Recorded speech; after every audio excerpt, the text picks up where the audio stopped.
পাকঘৰটোতো দিলে। পাকঘৰটোতো মেইন বস্তু। অসমীয়া মানুহে কেতিয়াও চাবচোন আগতে পাকঘৰবিলাক ফ্ৰণ্ট ছাইডটোত নবনায়, বেক ছাইডলৈ বনায়। সেইটো বোলে আউটডেটেড। এতিয়া আৰু ধৰি লওক ড্ৰয়িং ৰুম আৰু কিটচেন এটেচ হ'বলৈ ধৰিলে, হয় নহয়? ড্ৰয়িং ৰুমৰ সৈতে কিটচেনটো এটেচ হৈ থাকে এতিয়া। আগতে পিছ ছাইডলৈ বনায়। সেইটো এডভান্স চিন্তা আছে, হয় নহয়? এতিয়া আইগৰাকীয়ে জানে নহয় ঘৰখনত কি পৰিধান কৰি কি কৰিব লাগে। সেইটো ভাগৱতৰ বিষয় নহয়, নহ'লে আমাৰ মত ওলাই যায়। কোনে কি পিন্ধিব কি নিপিন্ধিব সেইটোত মত দিবলগীয়া নাই। আৰু সাধাৰণ স্তৰত গীতা ভাগৱত নপঢ়া আইগৰাকীয়েও এইটো কথা জানে যে ঘৰখনত থাকিলে যদি দেউতাক আছে, মাক আছে, তথাকথিত আমাৰ এখন অসমীয়া সমাজৰ কথা কৈছোঁ ন, তেতিয়া কেনেকৈ থাকিব লাগে, হয় নহয়? সেইটোত শিক্ষা দিবলৈ ক'বলৈ মাত মাতিবলগীয়া কোনো কথা নাথাকে, নহ'লে এইটো মাত মতা গুচি যায়। আৰু যদি শুনা নাই তেতিয়াহ'লেতো কৈও লাভ নাই, হয় নহয়? পুৰুষৰ ক্ষেত্ৰতে হওক, স্ত্ৰীৰ ক্ষেত্ৰতে হওক, সেইটো বেলেগ কথা। কিন্তু আচল আমাৰ কথাটো হ'ল কি, তাত যে ইমানখিনি নীতি নিয়মৰ কথা কোৱা হৈছে কিয়? কাৰণ অন্নমুঠি যিটো ভাৱ এনভাইৰনমেণ্টত পাক কৰা যায় ন, সেই ভাৱটো অন্নমুঠিয়ে গ্ৰহণ কৰে। সেইকাৰণে বস্ত্ৰ পৰিধানত যিয়ে নাথাকক, কাৰণ সেইটোত আজিকালি মত দিব নোৱাৰি। আমি অসমীয়া সমাজতে বাহিৰলৈ গ'লেতো বেলেগ হৈ যাব ন। ভোক লাগিলে মই এতিয়া ভোকটো লাগিব পাইছেগৈ, হয় নহয়? লাগিছে নে নাই লাগে? মই যদি কওঁ কলিত নামেই শ্ৰেষ্ঠ, বাদ দিয়ক পাপী পেটটোৰ কাৰণে কিয় খাব লাগিছে, এইটোতো শেষ হৈ যাব, নামকে লওক। এতিয়া ল'লেও অৱশ্যে উঠি যোৱাৰ পিছত বকিব বুলি এইটো কোনে মাতিছিলে, ভোকত বহুৱাই থৈ দিলে, হয় নহয়? ভোক লাগিলে খাবই লাগিব।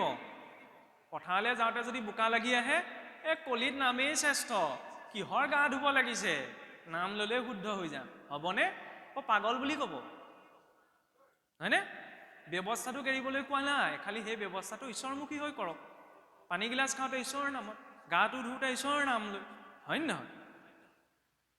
হৈ গ'ল, ঈশ্বৰমুখী হৈ কৰিলে। আমাৰ মানুহে ভাবিলে কি কলিযুগত নামেই শ্ৰেষ্ঠ, বাকী সেইবিলাক কিয় এৰিছে জানেনে? একমাত্ৰ এলাহৰ বাবে। বেলেগ গইনা ল'ব নোৱাৰে নহয়, সেইকাৰণে ভাবিলে কলিত নামেই শ্ৰেষ্ঠ, নামতে চব থৈ দিম। কিন্তু নামতে ধৰ্মকৰ্মকেইটাহে থ'বলৈ যায়, ঘৰটো থ'বলৈ নাযাওঁ আমি, ল'ৰা ছোৱালীকেইটা নামতে থ'বলৈ নাযাওঁ, হয় নহয়? ইয়াত আমি কৈছোঁ চব নামতে সিদ্ধি হৈ যায়। ঘৰত গৈ মই ক'ম নি পঢ়া শুনা বাদ দিয়া, হে এইবোৰ কৰি লাভ নাই, অন্তিম সময়ত ঈশ্বৰৰ ওচৰলৈ যাবই লাগিব। গতিকে চাকৰি কৰি টাইম ৱেষ্ট কৰাতকৈ, এই কিতাপ পঢ়ি পেলাই টাইম ৱেষ্ট কৰাতকৈ ঈশ্বৰৰ নাম লোৱা, ভাগৱত পঢ়ি থাকা, গীতা পঢ়ি থাকা, সেইবিলাক বাদ দিয়া। কমগৈ নি? ভুলতো নকওঁ। আৰে শৰণ ইমান সহজে নহয়, চকু মুদি দুখোজ পিছলৈ যাবলৈ সাহস আছে নাই? মই সেইটোতো জানিব লাগিব। মই আপোনাক কৈছোঁ ঈশ্বৰৰ ওপৰত একদম নিৰিবিলি বিশ্বাস। প্ৰথমতে বিশ্বাস, তাৰপিছতে দৃঢ় বিশ্বাস, তাৰ পাছতহে সুদৃঢ় বিশ্বাস, হয়নে? সেই বিশ্বাসটো কোনেও কাকো দি দিব নোৱাৰে, সেইটো পোৱা যায়, ঈশ্বৰে প্ৰদান কৰে। অৰ্জুনকতো সকলো ধৰ্ম কৰ্ম এৰিবলৈ কৈছিল, আমি ধৰ্ম কৰ্মৰ কাৰণে ঈশ্বৰৰ ওচৰলৈ আহোঁ। গতিকে শৰণ এনেই কৃষ্ণত শৰণ বুলি ক'লে হৈ নাযায় নহয়, সেইটো এটা স্থিতি, সেইটো আমি কাৰোবাৰ ওপৰত জাপি দিব নোৱাৰোঁ, ঈশ্বৰেও চিলেক্ট কৰিব লাগিব, তেতিয়া তেওঁ শৰণীয়া হ'ব ন। তাৰ বিপৰীতে আকৌ কিছুসকলে এইখিনিতে আৰু এটা শব্দ প্ৰয়োগ কৰে, বহু শৰণীয়া। বহু শৰণীয়া ক্ষীৰ এজনৰ ওচৰত বিক্ৰী কৰা যায়, বহু জেগাত ক্ষীৰটো বিক্ৰী কৰিব নোৱাৰি। ভগৱান বিষ্ণু বা কৃষ্ণৰ ওচৰতেই বৈষ্ণৱ মাৰ্গত ক্ষীৰ অৰ্পণ কৰা যায়, নহয়নে? সন্মান সকলোৰে প্ৰতি আছে, কথা সেইটোৱে। এতিয়া চাওক, ভাগৱত ধৰ্মৰ প্ৰতিটো ক্ৰিয়া কৰ্মৰ সৈতে জড়িত কৰিবলৈ এজন দৈনন্দিন জীৱনৰ ভক্তৰ জীৱন আৰু চলিত সংসাৰৰ মাজত সন্তুলনটো কেনেকৈ থাকিব? কাৰণ আমাৰ এইটো প্ৰায় প্ৰশ্ন হয়, মনলৈও কেতিয়াবা শংকা আহে যে জীৱনটোত সেইফালে ভক্তিয়েই কৰিম, ধৰ্মই কৰিম নে জীৱনটোৱে চলাম? কেতিয়াবা দুইটা বেলেগ হৈ যায় নহয়, হয় নহয়?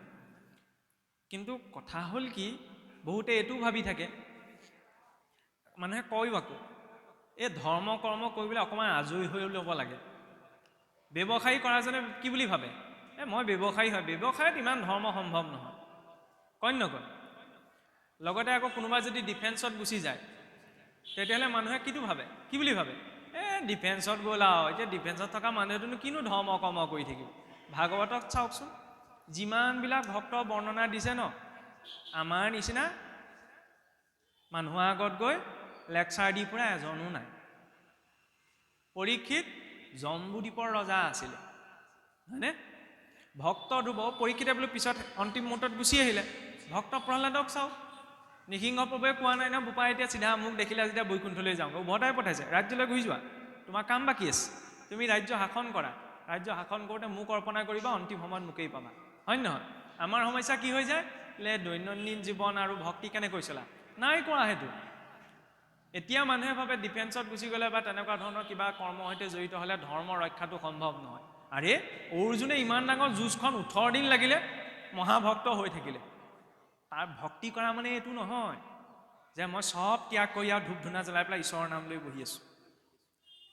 নিজৰ দায়িত্বটো পালন কৰিব লাগিব। সেই দায়িত্বটো ঈশ্বৰৰ অৰ্পণ কৰিলে সেয়ে ভাগৱত ধৰ্ম, বেলেগ কথা নাই। সেই যাত্ৰাটো ৰাতিপুৱা শুই উঠাৰ মাত্ৰকে আৰম্ভ হয়, নহয়নে? যেনেকৈ যে আমাৰ শৰণ ভজন, ভজনৰ প্ৰাথমিক কথা এইখিনি। ভজন মানে আকৌ আমাৰ মানুহে ভাবি থাকে কি ক'ব আৰু, গাঁৱত বোলে এইবাৰ ৰান্ধনি কমিছে, এইবাৰ এজনক ৰান্ধনি উঠাব লাগিব, ভজনটো দিয়াই আনিব লাগিব। ভজনটো দূৰতে কথা, ভোজন হৈয়ে থাকে গোটেই জীৱন, ভজন নহয়গৈ, হয়নে? আৰু এই শৰাইখন সজাবলৈ দিয়া, নামষাৰ গাবলৈ, সেইটোতো সামাজিক দায়িত্ব ন। সমাজে ক'লে তেওঁ আগবাঢ়িব, কিন্তু বাকীখিনি সদাচাৰ কিয়ৰ বাবে লাগে? নিজৰ জীৱনটোৰ বাবে। আমাৰ মানুহেতো গা ধোৱাটো ভজনীয়া ভকতৰ নিয়ম বুলি ভাবে, হয় নহয়? শৌচাগাৰলৈ গৈ যদি গা পা ধুৱে, শৰণ ভজন ল'লা নি? শৌচাগাৰলৈ গৈ যে, লেট্ৰিনলৈ গৈ যে গা ধুই আহিছা, ইমান নীতি নিয়ম কিয়? ভজন ল'লেহে মানুহে গা ধুই আহে, সেইবুলিয়ে ভাবে। আজিও ভাবে সেইটো, পানী এচাটি সোমাই আহা, সেইটো কথা হ'ল নি? এইটো শৰীৰটো শুদ্ধই কাৰণে গা কিয় ধুৱে, হয় নহয়? সেইটোৱেই। মই জ্যেষ্ঠসকলৰ কথা নকওঁ, ডেকা মানুহ এজনে বিহুৰ দিনা নিজৰ মিতিৰৰ ঘৰ ফুৰিবলৈ ধুতি পিন্ধি গুচি যাওঁ। 95% পচিবিলিটি এইটোৱে আছে। কুৱেশ্যনটো কি সুধিব জানেনে? এই বিহুৰ দিনাই বোলে ধুতি পিন্ধি ওলালাহি যে, পৰিয়ালত বংশত কোনোবা ঢুকালে নি? মানে ধুতিখন পিন্ধাটো দুটা কণ্ডিশ্যনতে পিন্ধা যায়, হয় নামঘৰলৈ গ'লে, মিতিৰ ঘৰ ধুতি পিন্ধি গৈছে যেতিয়া কোনোবা মৰিবই লাগিব, হয় নহয়? পিন্ধিছে নিপিন্ধিছে সেইটো ডাঙৰ কথা নহয়। আচল কথাটো হ'ল কিয় দিছে? এইটোও নহয় যে ধুতি পিন্ধিলে মোৰ ভক্তি হ'ব, নহয়নে? কিন্তু নামঘৰলৈ আহিলে আমি ধুতিখন পিন্ধি আহোঁ কিয়? কাৰণ মই যদি লং পেণ্টটো পিন্ধি আহোঁ, তেতিয়াহ'লে মোক নামঘৰলৈ অহা মানুহ বুলি নাভাবে। দেখাচাৰ লুকাচাৰ দুটা বস্তু আছে, নহয়নে? ইউনিফৰ্মযোৰ থাকিলেহে তেওঁক ষ্টুডেণ্ট বুলি গম পাব, কিন্তু ইউনিফৰ্মযোৰ পিন্ধিলে ষ্টুডেণ্ট হৈ নাযায় নহয়। ৰুল ৰেগুলেশ্যনখিনিও মানিব লাগিব। এইটো বাহ্যিক আচাৰ, আৰু বাকীখিনি হৈছে আন্তৰিক আচাৰ। আন্তৰিক আচাৰ সেই ৰাতিপুৱা শুই উঠিলে সাৰ পোৱা গ'ল। ভক্তিৰ কাৰণে বহুত কিবা কিবি কৰিব নালাগে ন, সাৰ পালে বোলে প্ৰভু ধন্যবাদ দেই, কাৰণ মোৰ দৰে হাজাৰ হাজাৰ প্ৰাণী সাৰ পাইছে। আৰে শুই থাকোঁতেতো বহুত মানুহ মৰিও গৈছে। মই যে আজি ৰাতিপুৱাটো দেখা পাইছোঁ, ঘৰখনৰ মানুহকেইটা মোক যে দেখিবলৈ পালোঁ আজি, নহয়নে? সেইকাৰণে প্ৰভু তোমাক ধন্যবাদ। মুখেৰে ক'ব নালাগে, মনৰে ভাৱ। ঈশ্বৰৰ প্ৰতি এটা গ্ৰেটিটিউডত ৰাতিপুৱা তেওঁ সাৰ পাইছে, ভক্তি আৰম্ভ হৈ গ'ল, নহয়নে? বৈদিক সংস্কৃতিত এটা শ্লোক শিকোৱা যায় ৰাতিপুৱা শুই উঠি, কেৱল ইছলামিকজনেই হাত দুখন এনেকৈ কৰি নামাজ নপঢ়ে, আমিও ভগৱানৰ ওচৰত এনেকৈ প্ৰাৰ্থনা কৰোঁ ৰাতিপুৱা শুই উঠি। জন্ম কৰ্মৰ সাক্ষী হয় ন এই দুখন হাত। কৰাগ্ৰে বসতে লক্ষ্মী, কৰ মধ্যে সৰস্বতী, কৰমূলেতো গোবিন্দ, প্ৰভাতে কৰ দৰ্শন। আমি কওঁ কি, এতিয়া কয় নকয় নিজৰ কথা দেই, তাৰ মাজত আকৌ দুজনমান এইটো লাগিব, এইবোৰ আমাৰ সংস্কৃতি নহয়, এইবোৰ অসমীয়া সংস্কৃতি নহয়, এইবোৰ অমুক তমুক।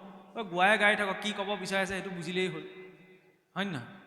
নহ'লে তেনেকৈ কোৱা ওলাব। এতিয়া ইয়াত নোলায়, এই যিকেইটাত ৰেকৰ্ড হৈ আছে ন সেইকেইটাত ওলাব সময়ত। কৰাগ্ৰে বসতে লক্ষ্মী, কিছুসকলে লক্ষ্মী বুলি ক'লে অকণমান বেয়া পায় অৱশ্যে, মানে গাত লাগি যায় বোলে আনৰ দেৱীৰ নাম লৈছে ন। জগত ঈশ্বৰৰ পত্নী হয়, স্বৰ্ণে এনেকৈ ভগৱতীভাৱে উপাসন্ত লক্ষ্মী জগতৰ বাবে। আমি তেওঁ মাতৃ বুলি জ্ঞান কৰোঁ বছ, খালি আমি উপাসনাটো আমাৰ নাই। বৈষ্ণৱ মাৰ্গত লক্ষ্মীৰ উপাসনা নাই, কাৰণ বিষ্ণুৰ উপাসনা, আমি বিষ্ণুৰ সেৱক, সেইটো খোলা কথা। এতিয়া চাওক, এই আনৰ দেৱী দেৱতা বুলি কোৱাটো আকৌ এটা সমস্যাও দেই। কথাবিলাক সূক্ষ্ম দৃষ্টিৰে চাব লাগে, বাহ্যিকত কি কৰে নকৰে সেইটোলৈ চাব নালাগে। আচল দেৱী দেৱতা সোপাটো আমাৰ শৰীৰতে সোমাই আছে ন, হয় নহয়? লক্ষ্মী বুলি নকয়, দুৰ্গা বুলি নকয়, ঠিকে আছে, নালাগে ক'ব। জয়া অসম বুলি ক'ব নক'ব, সেইটোহে লাগে। ভাৰত মাতাৰ জয় বুলি ক'ব নক'ব। তেতিয়াহ'লে ভাৰত মাতা কি কৃষ্ণ নি? নহয় নহয়, এইবিলাক পিলিমেনি অদৰকাৰী কথা। সন্মান সকলোৰে প্ৰতি আছে, খালি উপাস্য এজন, নহয়নে? এতিয়া চাওক, ৰাতিপুৱা সাৰ পালে কি কোৱা গৈছে? মোৰ কৰৰ অগ্ৰত লক্ষ্মীয়ে নিবাস কৰক, নহয়নে? মই যদি লক্ষ্মী নামটো ক'লে মোৰ বেয়া লাগে, লক্ষ্মী বুলি ক'লে মই বেয়া পাওঁ, আন দেৱীৰ নাম লৈছোঁ, তেতিয়াহ'লে মই ফোন কৰি এইটোও ক'ব নালাগে যে মোক 10,000 টকা দিব, তেতিয়াহে মই যাব পাৰিম। বুজি পাইছে নহয়? ভাগৱত মাৰ্গটো দিলতহে চলি আছে বহুত, নহয়নে? এইফালে মই ইয়াত দেখিলে তাত যদি ভোজনীটো আগবঢ়াই থয়, তেতিয়াহ'লে মই সেইটো কৰ্মকাণ্ড দেখিম। দুখনকৈ শৰাই যদি সজাই থয়, তেতিয়াহ'লে মই সেইটো কৰ্মকাণ্ড দেখিম। ইমান কিয় কৰিব লাগিছে? কিন্তু ফোন কৰি পেলাই কমিটি কৈ থোৱা আছে, ইমান টকা দিব, তাৰপিছতহে মই যাব পাৰিম। সেয়া কিনো? সেইকাৰণে স্পষ্টতাৰে আগবঢ়াটো প্ৰয়োজন। বৰকৈ আমাৰবিলাকৰ কথা গুৰুত্ব দি নাথাকিব। ব্যাখ্যা যিমান শুনিবলৈ ধৰা গ'ল ন, মানুহৰ মাজত বিভ্ৰান্তি সেইদিনাৰ পৰা বেছি আৰম্ভ হ'বলৈ ধৰিলে। সেইটো এটা নিগেটিভ বাৰ্তাও। এতিয়া মই নিজে জড়িত হৈ এইকাৰণে কৈছোঁ, সেইটো পোৱা গৈছে।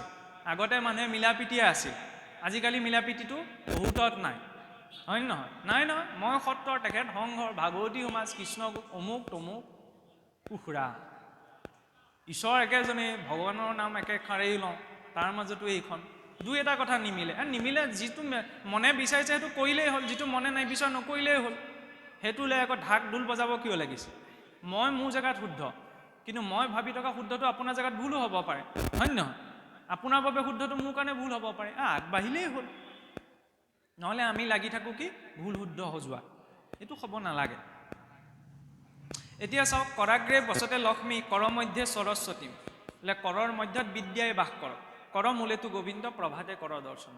কিন্তু কি হ'ল, আমি গাওঁ ন, আমাৰ আজিকালি এইটো সলনি হৈ গ'ল। কৰাগ্ৰে বসতে মোবাইলম, কৰ মধ্যে ফেচবুকম, কৰ মূলেতো হোৱাটছআপম, প্ৰভাতে মোবাইল দৰ্শনম। বা সেইটো দৰ্শনতো আপত্তি নাই। এই নিজৰ গুৰুৰ ইষ্টদেৱৰ ফটো এখন ৰাখিব লাগে, দেখি যাতে মনত পৰে, এইজনেই ভগৱান, ভগৱান এনেকুৱাই, গুৰু এইজনেই।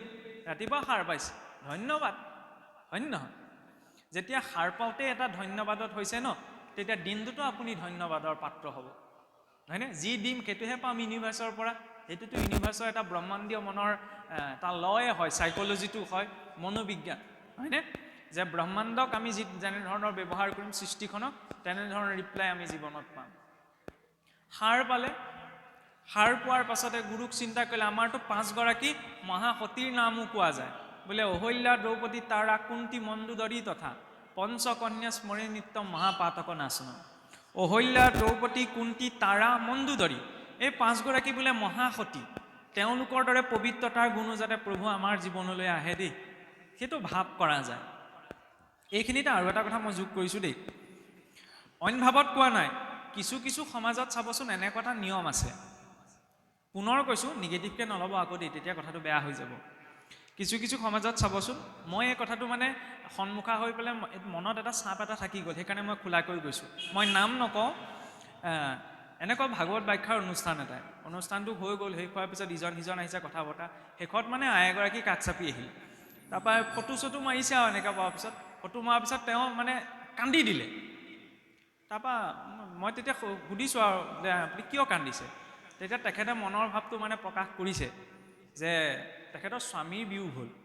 স্বামীৰ বিয়োগ হোৱাৰ কাৰণে মানে গাঁৱৰ সমাজে তেওঁক বুজি পাইছে নহয়, আগবাঢ়িবলৈ নিদিয়ে একো কামত, বা একো কৰিবলৈ নিদিয়ে, বিধৱা বুলিয়ে শব্দটো এনেকৈ প্ৰয়োগ কৰে। তাৰ ফলত সেইটো প্ৰকাশ পাইছে। এতিয়া তেওঁ মনত যিটো কষ্ট পাইছে ন, ইয়াত সশ্ৰমেধ যজ্ঞ কৰি থাকিও লাভ নাই, যি কৈছে। এনেকুৱা সমাজ আমাৰ সমাজত এতিয়াও আছে, মানসিকতা যে স্বামীজনৰ যদি বিয়োগ ঘটিছে বা কিবা প্ৰকাৰে যদি পত্নীৰ বিয়োগ ঘটিছে, সামাজিক কিছু কাম বোলে কৰিব নালাগে, নিদিয়ে, এনেকুৱা এটা ভাৱনা কিছুসকল জধামূৰ্খই কয়। মই জধামূৰ্খ বুলি কওঁ, শুনিবলৈ বেয়া লাগিব পাৰে। কাৰণ চাওক, কাৰোবাৰ জীৱনত কিবা এটা যদি ঘটিছে, সেই কথাটোত মানে তাতো মোৰ খং উঠিছিলে, এতিয়া মোক কওঁতো খংটো আহি গৈছে। কিয় খং? আৰে কাৰোবাৰ জীৱনত কিবা এটা ঘটিছে, সেইটো বিচাৰ কৰাৰ দায়িত্ব কোনে দিলে, হয় নহয়? তাৰ পৰা আপুনি ক'ত আগবাঢ়িব নাবাঢ়িব, এইটো ভাগৱতেও শিক্ষা দিয়া নাই। যদি দিলেহেঁতেন, তেতিয়াহ'লে ৰাতিপুৱা শুই উঠি আমাক গুৰুৱে এইটো নকলেহেঁতেন যে কুন্তীৰ নামটো লোৱা, মণ্ডোদৰী নামটো লোৱা। তেওঁলোকৰ স্বামী বিয়োগ ঘটিছিল ন, তেওঁলোকৰ কি নাম লোৱাটো অমংগল বুলি কৈছে নি? বেছিকৈ মংগলময় বুলিহে কৈছে। ক'ব এইটোৱে বিচৰাইছে, কাৰোবাৰ জীৱনত স্ত্ৰীয়েই হওক পুৰুষেই হওক, ঘটা ঘটনা এটাৰ পৰা কোনেও সমাজত একো বিচাৰ কৰিব নোৱাৰে। যদি বিচাৰ কৰে ন, প্ৰথম উত্তৰ, তাৰপিছতো যদি মানি লয়, চিধা কেছ ফাইল কৰি দিব, হয়নে? মানৱ অধিকাৰ গোটেই জীৱনটোৰ কাৰণে সোমাই থাকিব লাগিব, ইমান সৰু কথা এটা। কাৰণ কাৰোবাৰ মনত ধৰ্মশাস্ত্ৰৰ আঁৰ লৈ মনো কষ্ট দিয়াৰ অধিকাৰ সমাজত কাৰো নাই। এই সৰু কথাটো বহুত ডাঙৰ এটা ইছ্যু হয়। লগতে মন্দোদৰী ৰাৱণৰ পত্নী, আমি হোৱাহেঁতেনতো এৰি দিলোহেঁতেন, কিন্তু ৰাৱণৰ পত্নী বুলি এৰি দিয়া নাই। সেইকাৰণে চাওক, আইগৰাকীৰ কথা শুনিব লাগে, হয়নে? ৰামক বনবাসলৈ দিছিলে, কাৰ কথা শুনি দিলে? দশৰথে কৈকেয়ীৰ কথা শুনি। দশৰথে জানিছিলে যে এইটো কথা বেয়া হৈছে, হ'লেও শুনিলে ন, হয়নে? ভগৱান ৰামে স্বৰ্ণমৃগ নাই বুলি তেওঁ জানে, কিন্তু দেৱী সীতাই ক'লে বোলে স্বৰ্ণমৃগ মোক লাগে, লৈ আনক, আমি উভতি যাওঁতে ৰাজ্যলৈ লৈ যাম। ভগৱান ৰামে জানে, তথাপি শুনিলে ন, মৃগ খেদি গ'ল। নুশুনিলে কোনে? ৰাৱণে নুশুনিলে। সেইকাৰণে বুজি পাইছে নহয়, সেইকাৰণে শুনিব লাগে। তাৰ পৰা এতিয়া চাপৰ্টত কৈছোঁ বুলি নাভাবিব, হয়নে? য'ত সঠিকটো কয় তাত গ্ৰহণ কৰিব লাগে। স্ত্ৰীয়ে কওক বা পুৰুষেই কওক, কনিষ্ঠই কওক বা জ্যেষ্ঠই কওক, জ্ঞানীয়ে কওক বা ভিক্ষাৰীয়ে কওক। তাৰ পৰা শুই উঠাৰ পাছতে আমাক কয় বোলে, এই যে বসুমতী মাটিত যে ভৰিটো দিবা ন, এই বসুমতীকো প্ৰণাম এটি কৰিবা। কিছুসকলে হজম কৰিব নিদিয়ে, বসুমতীক কিয় সেৱা কৰিব লাগিছে? কৃষ্ণক সেৱা কৰাৰ লগে লগে আৰে সেৱা দুটা সেইটো সেৱা, আৰু ঈশ্বৰক আমি যিটো কৰোঁ সেইটোও সেৱা। শব্দটো একেটা, অৰ্থটো বেলেগ বেলেগ, হয়নে? ঈশ্বৰক কৰা সেৱাটোও বেলেগ, আৰু কাৰোবাক আমি সন্মান জনাই প্ৰণামিতি কৰিছোঁ সেইটো সেৱাও বেলেগ। আমি 5গৰাকী মাতৃ স্নেহ বুলি পাইছোঁ জীৱনত। প্ৰথম নিজৰ জন্মদাত্ৰী মাতৃ, বেদ মাতৃ, গো মাতৃ, বসুমতী আৰু গুৰু পত্ৰিকা গুৰু মাতৃ। গতিকে বসুমতী আমাৰ মাতৃপদ পালন কৰিছে। মাটি বুলি ক'লে এটা জড় বস্তু নহয়, মাটিত এটা কনচিয়াছনেছ আছে। নহ'লে একেডৰা মাটিতে আপোনাৰ কেৰেলাৰ তিতা সোৱাদটো লাগিছে, একেডৰা মাটিতে কলৰ মিঠা সোৱাদটো লাগিছে, এই ডিফাৰেঞ্চিয়েশ্যনটো ক'ৰ পৰা আহিছে? ইয়াত কিবা এটা এবিলিটি আছে ন? এইটো সংস্কৃতিত পূৰ্বতে গ্ৰহণ কৰা হৈছিল। সেইবাবে আমি বসুমতীক মাতৃপদ দিয়াছোঁ। বসুমতীয়ে পুত্ৰপদ পালন কৰি আছে আমাক। গতিকে ৰাতিপুৱা শুই উঠি আমি খোজটো ভৰিটোৱেহে চুইছোঁ, সেইবাবে তাতো এটা বিনম্ৰতা ভাৱ প্ৰকাশ কৰা হৈছে, হয়নে? তাৰপিছত বিচনাৰ নামি গ'ল, নামি যোৱাৰ পিছত শৰীৰত 9খনি দুৱাৰ থাকে, 2খন কাণ, 2টি নাসাৰণ্ড, মুখ, বৃক্কদ্বাৰ আৰু লিংগদ্বাৰ, হয়নে? এতিয়া সেই 9খনি দুৱাৰ পৰিষ্কাৰৰ বাবে ৰাতিপুৱা শুই উঠিয়ে ক'লৈ যায়? শৌচাগাৰলৈ যায়, হয়নে নহয়? ভাগৱত ধৰ্ম তাতো সোমোৱাই দিয়ে। কেনেকৈ সোমোৱাই দিয়ে? শৌচাগাৰলৈ ভাবিছে যেতিয়া মানুহে আজিকালি এনজাইটি ডিপ্ৰেছনৰ পৰা মুক্ত হ'বলৈ ৱাটাৰ থেৰাপি লয়। ৱাটাৰ থেৰাপি, হয়নে? ৱাটাৰ থেৰাপি 500 বছৰ আগতে ভাগৱত ধৰ্ম যেতিয়া মহাপুৰুষে কেনেকৈ দিলে? পানীক লিকুইড কম্পিউটাৰ কোৱা যায়। কম্পিউটাৰত যেনেকৈ ইনফৰমেশ্যন ষ্ট'ৰ থাকে, পানীটো থাকে। যিটো ইণ্টেনশ্যনত চোৱা যায় ন, তাৰ মলিকুলাৰ ষ্ট্ৰাকচাৰটো চেঞ্জ হৈ যায়। কি বুলি ক'লে? বোলে গাটো ধুবলৈ যাওঁতে সেই পানীখিনিলৈ চাই প্ৰণাম কৰি বা এটা পজিটিভ ভাৱেৰে, নহয়নে? গংগা যমুনা সমস্ত তীৰ্থৰ জল ইয়াতে সন্নিহিত হৈছে বুলি ভাবি জলৰূপী নাৰায়ণক ধ্যান কৰি সেই পানীখিনিয়ে গাটো ধুবা। হৈ গ'ল, তীৰ্থস্নানো হ'ল, ৱাটাৰ থেৰাপিও হৈ গ'ল।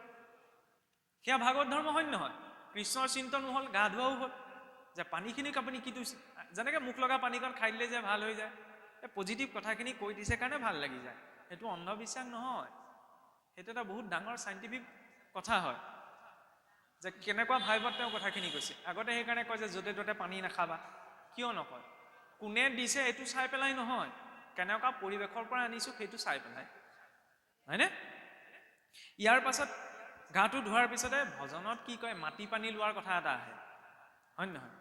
বোলে তাতো চিন্তাটো এনেকুৱাকৈ দিলে, চাওক, প্ৰথম আঙুল মাটি বোলে নানিবা, পোক পৰুৱা মৰি থাকে।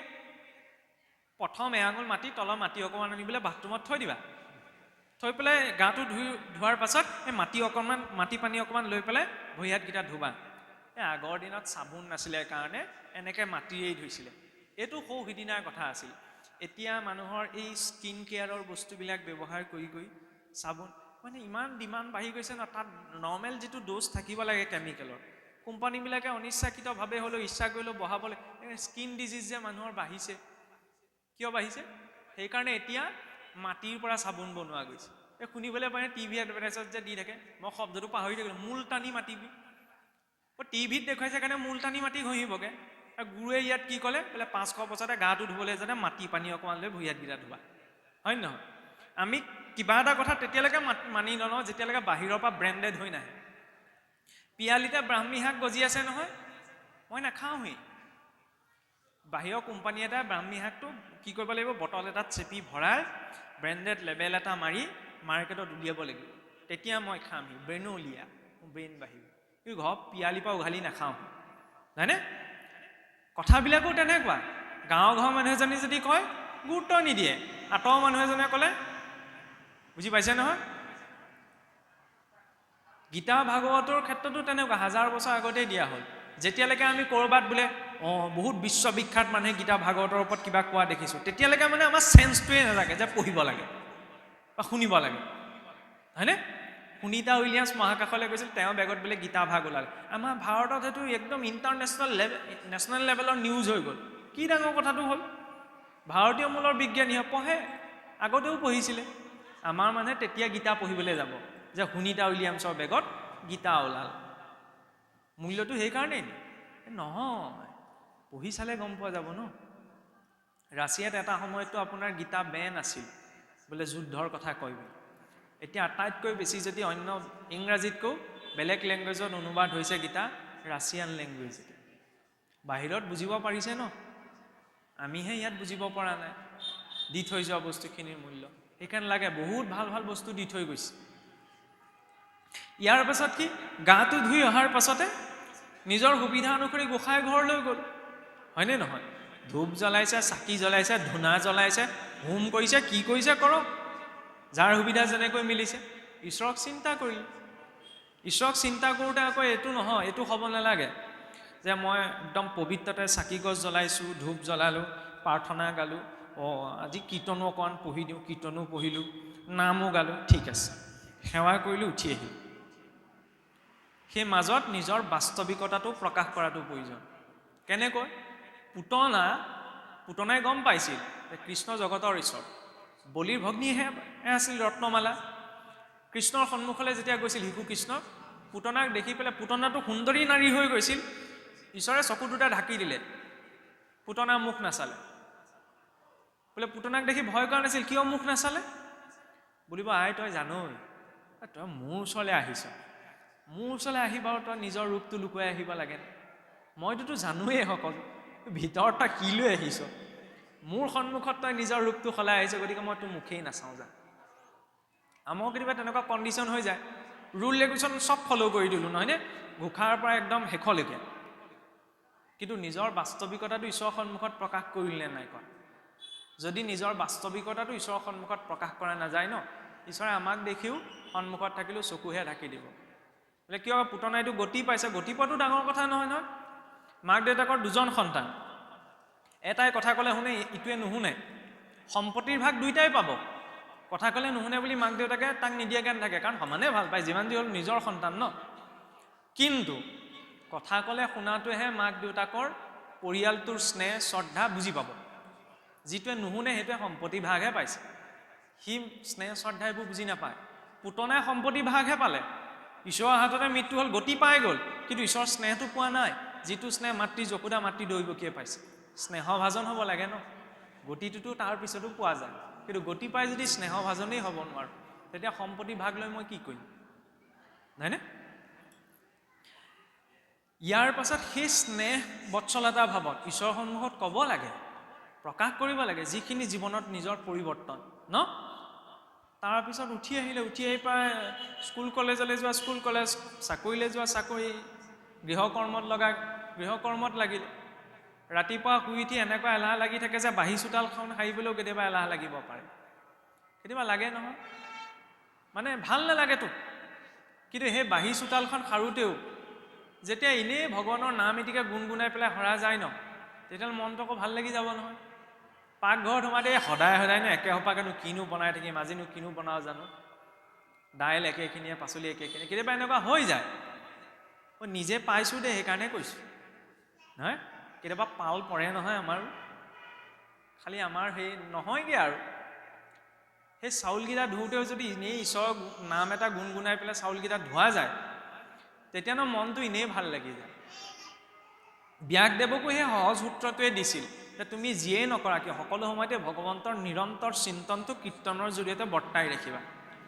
সেইবাবে ধৰ্ম পাকঘৰটোতো দিলে। পাকঘৰটোতো মেইন বস্তু। অসমীয়া মানুহে কেতিয়াও চাবচোন আগতে পাকঘৰবিলাক ফ্ৰণ্ট ছাইডটোত নবনায়, বেক ছাইডলৈ বনায়। সেইটো বোলে আউটডেটেড। এতিয়া আৰু ধৰি লওক ড্ৰয়িং ৰুম আৰু কিটচেন এটেচ হ'বলৈ ধৰিলে, হয় নহয়? ড্ৰয়িং ৰুমৰ সৈতে কিটচেনটো এটেচ হৈ থাকে এতিয়া। আগতে পিছ ছাইডলৈ বনায়।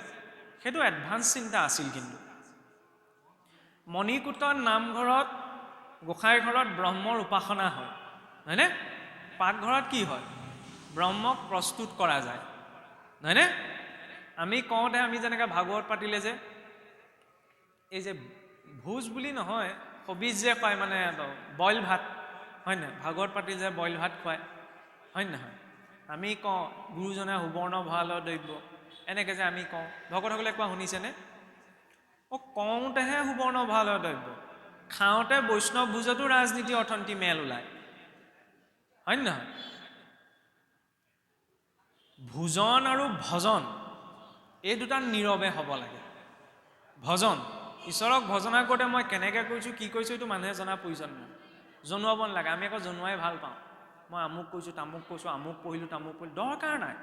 ভজন মাৰ্গত যিমান গোপনে ৰাখিব পাৰি, নিজৰ মূল্যৱান বস্তুটো গোপনে ৰাখে ন, চবকে নিদেখুৱাই নহয়।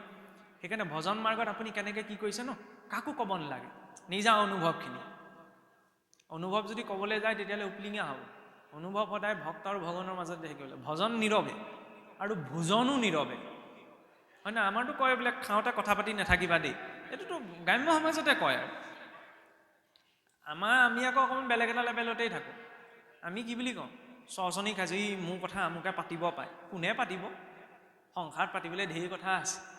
খাওঁতে যেতিয়া কিবা এটা শ্বাসনলীডালত সোমাই যায় তেতিয়া মানুহে চৰচনি খায়, হয় নহয়? তাৰপৰা আকৌ মই ভাবোঁ মোৰ কথা আমুকে পাতিছে।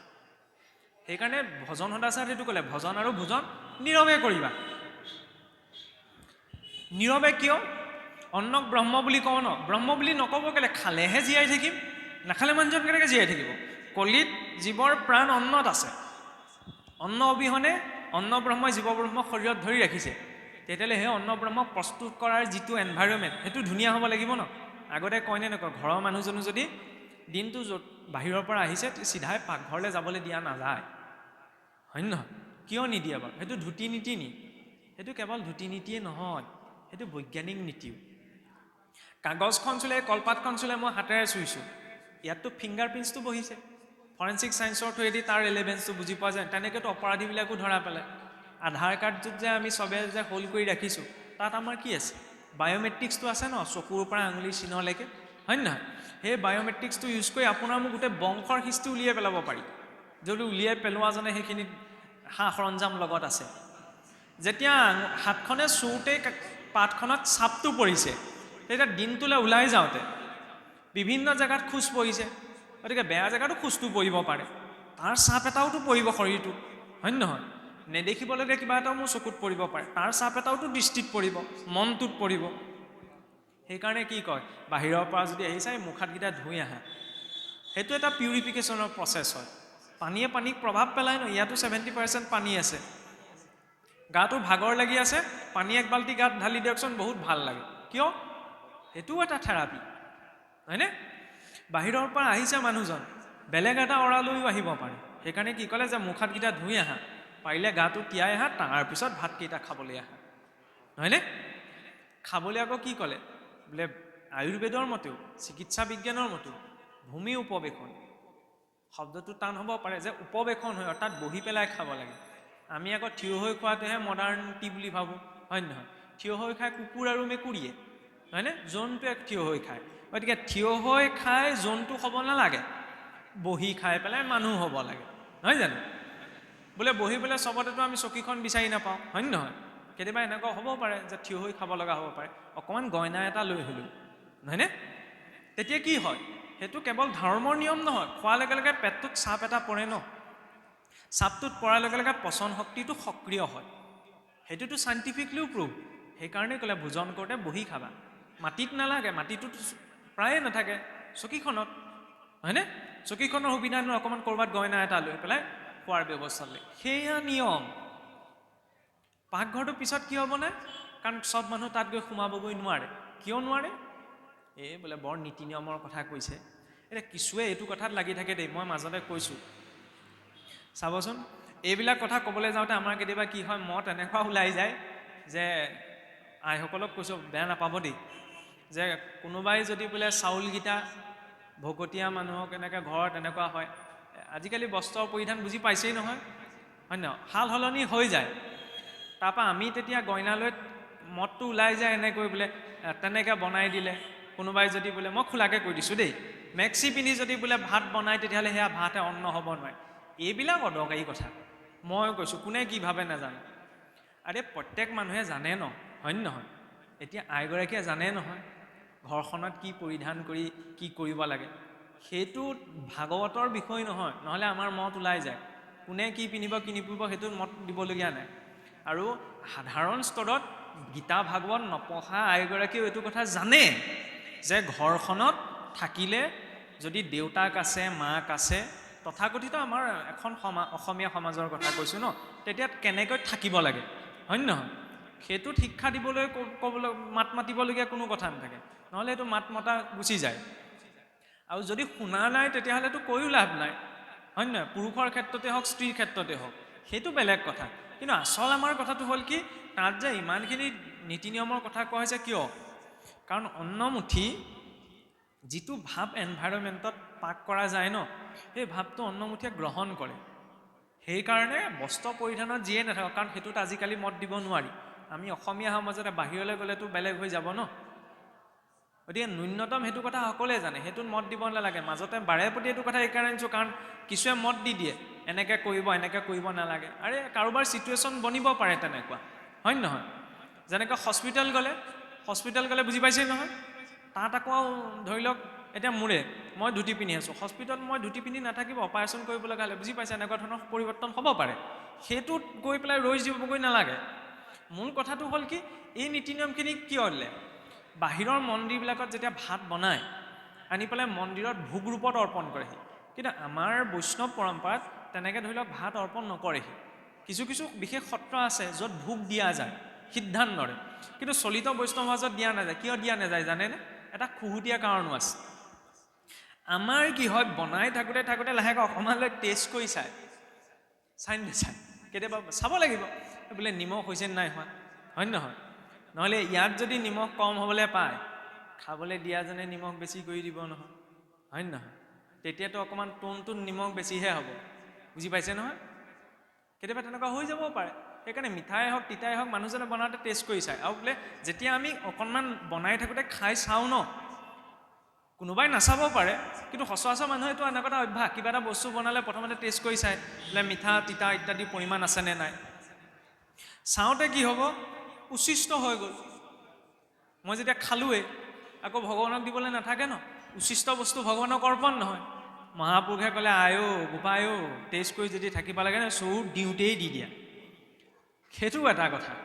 আৰু এটা খুহুতীয়া কাৰণ এনেকৈও আছে, কিছুমানে খাওঁতে এনেকুৱা ধুমুহাত খায় ন, তেনেকৈ বৰদৈ চিলাও নাহে। খাবলগীয়া হ'ব পাৰে লৰালৰিকৈ, হয়নে নহয়? দিনটো কিমান কি কাম কৰি আছে মানুহজনেহে জানে, লৰালৰিকৈ খাই বৈ উঠি গৈছে, ওলাই গৈছে। তেতিয়াহ'লে সেইখিনি সময়ত ধৈৰ্য নাথাকে, একদম শান্তিৰে বহি লৈ পেলাই আমি ঈশ্বৰক অৰ্পণা কৰি পেলাই খাম। সেই দুখটোৰ পৰা হাত সাৰিবলৈ কি কৰিলে, চৰুটোত দিওঁতেই ঈশ্বৰৰ নামত দি দিয়া। খং উঠিলে আকৌ চৰুটো ঠেকেচ মাৰি থ'ব পাৰে, ঠেকেচ মাৰি থ'ব নোৱাৰি পেলাই তাৰো নিৰ্ণয় দি দিলোঁ, বোলে নথবা। সেইটো কি হয়? প্ৰতিটো বস্তু এটা নিৰ্ণয়যুক্ত কৰিলে। মই খোলটো বজাব জানো ন, নাজানো বাৰু, বুজোৱা ক'বলৈহে কোৱা হৈছে। খোলটো বজাব মই জানো, কিন্তু খোলটোৰ নিৰ্ণয়টো যদি নাই, তেতিয়াহ'লে মই গেলা পানীখিনি খায়ো মই খোলটো বজাম। আৰু নিৰ্ণয়টো যেতিয়া জনা যাব যে জৰিডাল বুলি কাক ডিঙিত লৈছে, তালি বুলি কাক চুইছে, নহয়নে? খালি বুলি কাক চুইছে, তালযোৰ বজাওঁতে নামতিজনে জানে যে জৰিডাল বুলি কাক ধৰিছে, দুটা পাতি কোন, তেতিয়াহ'লে নিৰ্ণয়টো যে যুক্ত হ'ল, সেই বস্তুটোৰ প্ৰতি সন্মান থাকিব, সেই বাদ্যৰ প্ৰতি সন্মান থাকিব। ভগৱানৰ প্ৰতি যিটো সন্মান, সেই বাদ্যৰ প্ৰতি সমান সন্মান থাকিব। কিন্তু য'ত নিৰ্ণয়টো নাই, তাততো সেইটো সাধাৰণ বাদ্য, বুজিছেনে? চৰুটোৰ ক্ষেত্ৰতো তেনেকুৱা, নিৰ্ণয় নাই, চৰু এইটো পাত্ৰ কিটো। সেইকাৰণে সন্মানৰ বাবে নিৰ্ণয়টো যুক্ত কৰিলে। আগতেতো উধান সংসাৰৰ তিনি তাপৰ মাজতে তাপিত হ'ব ন, আজিকালিতো গেছ আহিলে। অজ্ঞানে বোলে খৰি, জ্ঞানেই অগ্নি, ধৰ্মই চৰু, ভক্তি ৰখেই জল, তাত গুৰু বাক্যৰে চাউল মুঠি দিব। হৈ গ'ল ভক্তি, সেয়াও যজ্ঞ, হয়নে? ইয়াত যিটো কাম হৈ আছে পাকঘৰটো সেইটো কামেই হৈ আছে।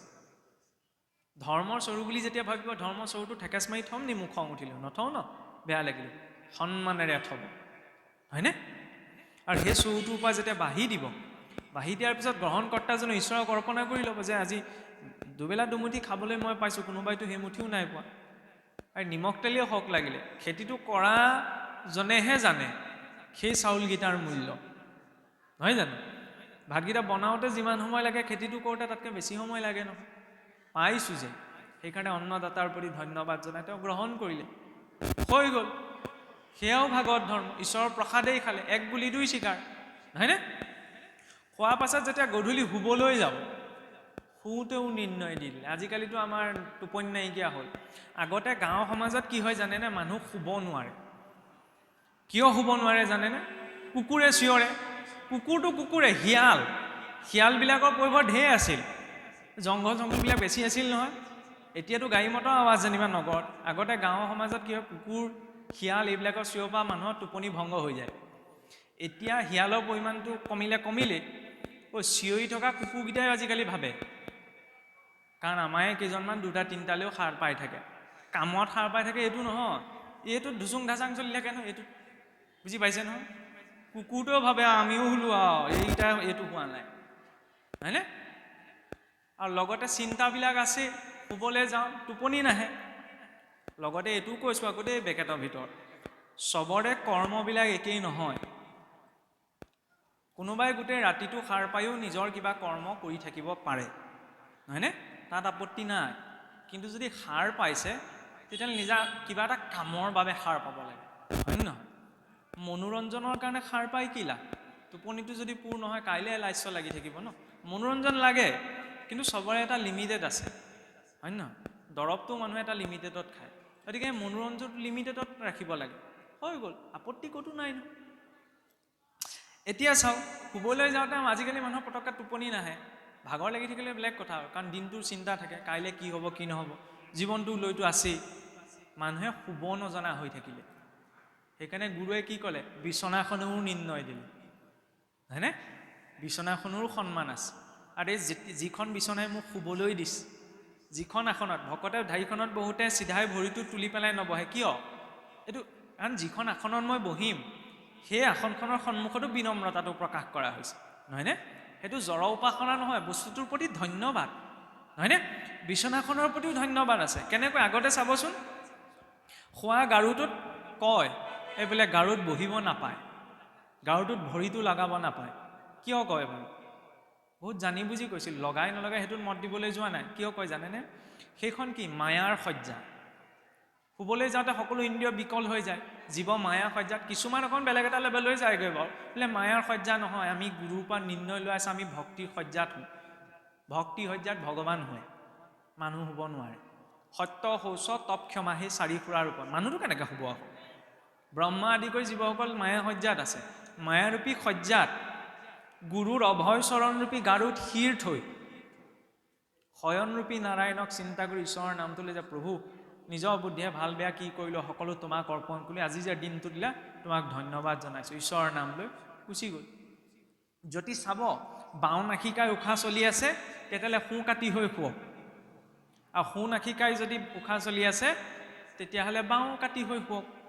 ইৰা পিংগলা, ইয়াতে প্ৰাণবায়ু অহা যোৱা কৰি থাকে ন, দুটা ব্ৰেইন, কাৰণ মগজুৰ এইটো অংশ আমাৰ এই ৰাইট পাৰ্টটোৱে কণ্ট্ৰল কৰে, আৰু ৰাইটৰ অংশটো লেফ্ট পাৰ্টটোৱে কণ্ট্ৰল কৰে। সেই ইৰা পিংগলাৰ ক্ষেত্ৰতো তেনেকুৱা, নাৰীৰ ক্ষেত্ৰত তেনেকৈ ঈশ্বৰক চিন্তা কৰি শুই গ'ল, হৈ গ'ল। শুই থাকোঁতেও ভাগৱত ধৰ্ম, হয়নে? গাৰুটোতো নিৰ্ণয়টো দিলে, হয়নে? কিহত মূৰটো থ'ম, নহ'লে বেয়া সপোন আহিব, টোপনি নাহিব, গুৰুৰ অভয় চৰণ বুলি ভাবি লৈছোঁ, হৈ গ'ল। ভাবিনৰ লগতে জ্ঞানম, ভাবিনৰ লগতে দেৱ দৰ্শনম, সকলো ভাৱত হয়।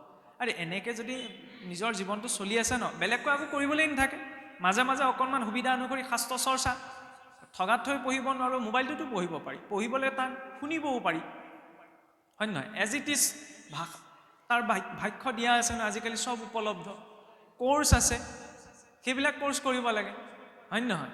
ল'ৰা ছোৱালীয়ে বাকীবিলাক এডুকেশ্যনত গুৰুত্ব দিলে গীতা ভাগৱতৰো কোৰ্চ কিছুমান আছে, হয় নহয়? PG লেভেললৈকে আছে, PG বাদ দিয়ক PhD লৈকে আছে। গতিকে এইটো নহয়, আগতেহে মানুহে ভাবিছিলে এইটোৱে ভাওনা কৰি কি কৰিব, এই খোলটো বজাই কি কৰিব। এতিয়াতো সেইবিলাক পাৰফৰ্মিং আৰ্টছৰ ভিতৰত সোমাই গ'ল ন। মহাপুৰুষে সেইটো কৰিলে। কোনোবাই গান গাই ভাল পায় ন, গান গায়ো ভকতি কৰিব পাৰে, খালি সেই গানত আধ্যাত্মিকতাটো লাগে। কোনোবাই বোলে বাদ্য বজাইহে ভাল পায়, খোলডাল চব দি দিলে, বাদ্য বজাইও তেওঁ ভক্তি কৰিব পাৰে, আপত্তি নাই। যাৰ কোনোবাই নাচিহে ভাল পায়, নাচক। সত্ৰীয়া নৃত্যৰ পৰা আৰম্ভ কৰি যিখিনি দিলে ন, যোগ ব্যায়াম একোৱেই কৰিব নালাগে, কৰক। কোনোবাই বোলে থিয়ৰিটিকেল নলেজটোহে ভাল পায়, পঢ়ক, কিমান শাস্ত্ৰ আছে, নহয়নে? অকল বোলে সেইখিনি কৰি থাকিলে ন উপাৰ্জনৰ লগতে সেইখিনিও আছে, চব দি দিলে, খালি নকৰোঁ আমিহে। সেইটো লাগিব, যাৰ চেতনা যিটোত আছে, যিটো কৰ্ম সৈতে জড়িত, তেনেকৈ ইয়াক ডিৰেকশ্যন দি লৈ যাওঁ, হৈ গ'ল। ঈশ্বৰৰ ওচৰত অন্তিম সময়ত এটাই প্ৰাৰ্থনা, আৰু দীঘল নকৰোঁ, সন্ধ্যাও লাগিলে, বহুতখিনি সময় দিলে। শেষত আৰু এটা প্ৰাৰ্থনাৰ মই সামৰিম। কথাবিলাক এতিয়া কেনেকুৱা যে চাওক, আপোনালোকে ভাবি অহাৰ দৰে, বিচৰাৰ দৰে ইয়াত একো নাপাব পাৰে। মই যিখিনি কৈছোঁ আপোনালোকে হয়তো যেনেদৰে শুনিম বুলি পাম বুলি ভাবি আহিছিলে, তাৰ 0.0001% একো নাপাব পাৰে। এইকাৰণেই নাপাব পাৰে কাৰণ আপুনি আপোনাৰ দৃষ্টিৰে ভাবিছে, আৰু ময়ো ইয়াত মোৰ দৃষ্টিকোণেৰে ইয়াত বহি থাকোঁতে মোৰ মানস পটত যিকেইটা কথা আহিল ন, তাৰ আধাৰতহে কৈছোঁ। মানে মই মোৰ চশমাযোৰেহে চাইছোঁ, আপোনাৰ চশমাযোৰে চালে পাৱাৰটো অকণমান তাত কম বেছি দেখিবও পাৰে, নহয়নে? কথাবিলাক ফটা কথাৰ নিচিনা। যিজনে কাপোৰ কানি ধুনীয়াকৈ পিন্ধি বহি যায়, তেওঁক ফটা কথা নালাগে। এতিয়া ইটো কথাৰ লগত সিটো সূত্ৰটো ৰক্ষা কৰি যদি প্ৰয়োজনবোধ কৰিছে, তেতিয়া কাপোৰখন নিজেই চিলাই ল'ব। আৰু যদি প্ৰয়োজনবোধ নাই কৰা ন, ফটা কাপোৰত কোনে গুৰুত্ব দিব, চব দলিয়াই দিব। শেষত সেইটোৱে প্ৰাৰ্থনা। ভগৱানৰ ওচৰতো ভক্তৰ সদায় এটাই প্ৰাৰ্থনা হৈ আহিছে, প্ৰত্যেকৰে জীৱনত এইটো লাগে, একো টান শ্লোক নহয়, যে অনায়াসে ন মৰণম, বোলে প্ৰভু মৃত্যুলৈকে গৈ আছোঁ যেতিয়া, অনায়াসে যাতে মোৰ জীৱনলৈ মৃত্যুটো আহে। আৰে ভগৱানক নামানো বুলি কোৱা মানুহজনেও জীৱনৰ শেষফালে ভগৱানক এইকাৰণেই মানিবলৈ আৰম্ভ কৰিব, যাতে প্ৰভু শান্তিয়ে মৰিব পাওঁ। শেষত গৈ সেইটোৱে ইচ্ছা থাকিব। ভাগৱতত আৰম্ভণিতে সেইটো কোৱা হৈছে, মৃত্যুটো যেতিয়া পামেই ন, অনায়াসে ন মৰণম, বোলে অনায়াসে মৰিব পাৰিলোঁ যদি কষ্টত জীৱনটো পাৰ হয়, সেইকাৰণে কি কোৱা গ'ল, বিনা দৈন্যেন জীৱনম, দৈন্যতাত নপৰাকৈ যাতে জীৱনটো পাৰ হয়। আমাৰ অসমীয়াত যে কয়, কাৰো ওচৰত হাত পাতিবলগীয়া নোহোৱাকৈ, হয়নে নহয়? সকলোৰে জীৱনটো বেলেগ বেলেগ, কাৰো জীৱনৰ সৈতে কাকো কম্পেয়াৰ কৰিব নালাগে। আমি তুলনা দিওঁ, কেতিয়াবা আমাৰ হৈ যায়, আমি যে কওঁ গান্ধীজীৰ নিচিনা হ'ব লাগে, সুভাষ চন্দ্ৰ বসুৰ নিচিনা হ'ব লাগে, শংকৰদেৱৰ নিচিনা হ'ব লাগে, আমুক তামুক, এইবিলাক অদৰকাৰী কথা। কোনেও কাৰো নিচিনা হ'ব নোৱাৰে। মই ব্যক্তিগতভাৱে যি মই সেইটোহে হ'ব পাৰিম, আপুনিও যি ন আপুনি সেইজনহে হ'ব পাৰিব। আৰু আমি চেষ্টাও কৰিব নালাগে, সকলোৰে জীৱনটো একেই নহয় ন, প্ৰত্যেকৰে জীৱনৰ পোৱা নোপোৱাবিলাক বেলেগ। আমি শ্ৰেষ্ঠজনৰ পৰা জীৱনৰ আদৰ্শটো ল'ব পাৰোঁ, নহয়নে? ভাল ভাল ব্যক্তিসকলৰ পৰা, হয়নে নহয়?